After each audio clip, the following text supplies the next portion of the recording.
3 കൊണ്ട് എങ്ങനെ ഒരു മരം വരയ്ക്കാം എന്ന് ഞാൻ കാണിച്ചു തരാവേ. ആദ്യമായിട്ട് 3 എഴുതുക. തൊട്ട് താഴെയായിട്ട് 11 എഴുതുക. അത് കഴിഞ്ഞ് കണ്ടോണം.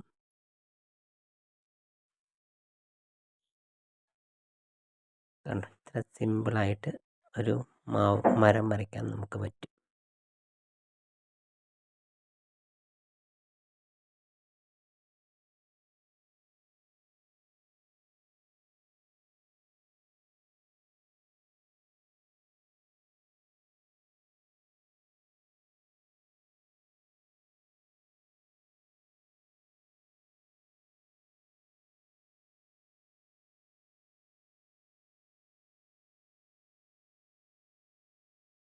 ഇനി നമുക്ക് ആ വരച്ച പടത്തിനെ ഒന്ന് കളർ ചെയ്തെടുക്കാം.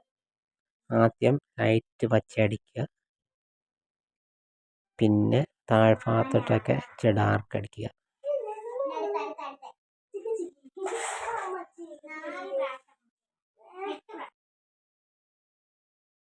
ഇനി നമുക്കതിൻ്റെ ബ്രൗൺ കളർ എടുത്തടിക്കാം. ലൈറ്റ് ബ്രൗണും ഉണ്ട്, ഡാർക്ക് ബ്രൗണും ഉണ്ട്.